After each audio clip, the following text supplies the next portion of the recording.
ઈશ્વર નિરાકાર સ્વરૂપે છે અને આકાર સ્વરૂપે પણ છે. આજની મારી રચનાનું શીર્ષક છે નિરાકારથી આકાર સુધી. નિરાકાર પણ ઈશ્વર, આકાર પણ ઈશ્વર. ગણિતે માપે સમય, આકાશ ઈચ્છાઓ. ગણિતે માપે સમય, આકાશ ઈચ્છાઓ. મૂર્તિ સ્વરૂપે ભગવાન, શણગારથી સજ્જ. મૂર્તિ સ્વરૂપે ભગવાન, શણગારથી સજ્જ. મંદિર એ બ્યુટી પાર્લર. ભગવાનનું બ્યુટી પાર્લર એ મંદિર છે. અને જેમાં પૂજારી બ્યુટિશિયન છે. ભજન એ ડીજે. તહેવાર એ પ્રસાદી જમણ. તહેવાર એ પ્રસાદી જમણ. મંગળાથી શયન સુધી પ્રવૃત્તિ અવિરત. ગ્રહણ સમયે ભગવાન એકલા લોક કલ્યાણે. ભક્તો જીવનના દરેક પાસા આવરી લે. ગ્રહણ સમયે ભગવાન એકલા લોક કલ્યાણે. ભક્તો જીવનના દરેક પાસા આવરી લે.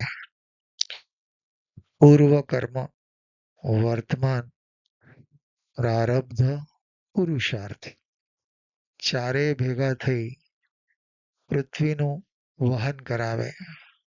ચારેય ભેગા થઈ પૃથ્વીનું વહન કરાવે. નિરાકારથી આકાર સુધીનો પ્રવાસ. નિરાકારથી આકાર સુધીનો પ્રવાસ. ભક્તો માટે ભક્તિ એ જ જીવનનો શણગાર. શણગારની ઝાંખી દીવડાની ઝળહળ.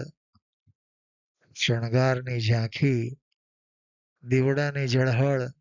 ઘંટના નાદે ગુંજે પવિત્રતા. ભક્તિની સુગંધ, ફૂલોના હાર.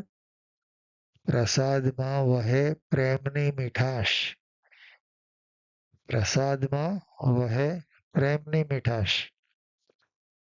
જીવન એ જ યજ્ઞ.